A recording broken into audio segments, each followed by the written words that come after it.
of the Lord.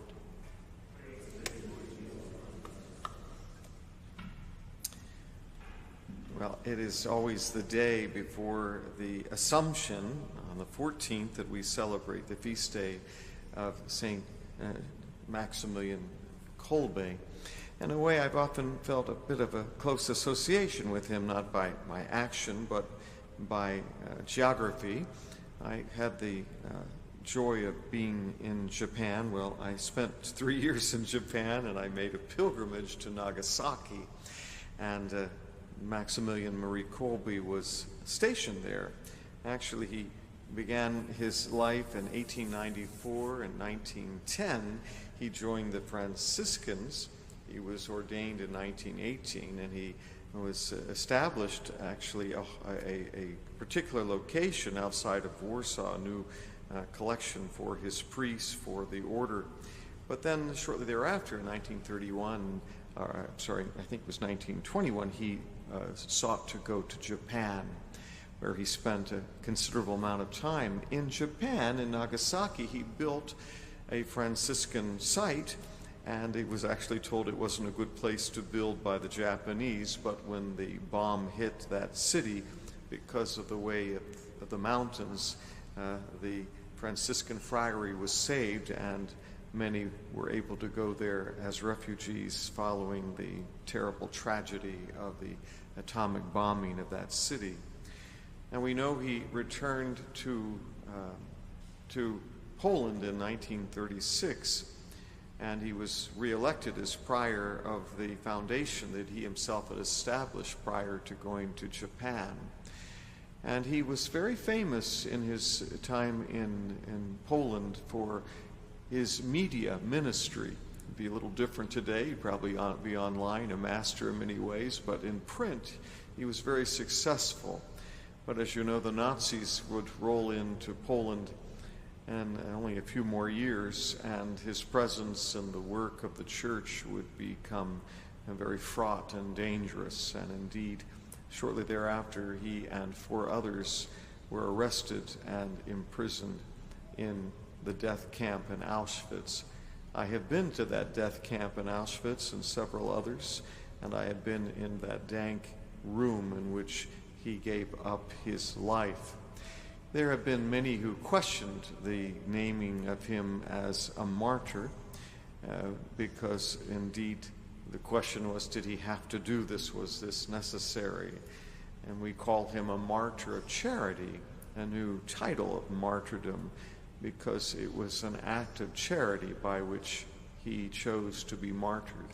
And it helps us, I think, when we think of that in line of the gospel. This is my commandment, love one another as I love you. And then the statement, no greater love than this, to lay down one's life for one's friends. But this is the point, it was more than that. He was laying down his life for someone he had no knowledge of. He wasn't a friend, but he was someone he saw as a brother. This was a Jewish man, a man with a family. You know, years before, as a young child at the age of 12, his mother had scolded him. And his mother had said to him, "Son, what will become of you? What will become of you?" And he took the words of his mother to the Blessed Mother. What will become of me? And he learned from the Blessed Mother that one day he would be a martyr. Well, a martyr for charity, a man who would so love, as Jesus did, that he would lay down his life for another in charity. You know, the world they don't know what to do with a person like this man. The Nazis didn't know how to deal with him. They tried to slowly snuff out the life of the priest. We hear stories of great courage. I think of many Catholic priests who have died in different wars, of chaplains whose stories are known to me personally, who were courageous in these terrible situations because they would not abandon their flock. I hope I would have that courage. I don't know. You know, we can all stand up and tell, well, I would never abandon you. Well, Peter said that. Look at him. We just don't know, right? But this man would not abandon his flock. And he would not even abandon the abandoned. Think of it that way. He would not abandon those who were abandoned. I don't think the Jewish man ever converted to Catholicism, but he and his children and his grandchildren and great-grandchildren will never forget the sacrifice, the love given to them by a stranger. It is remarkable.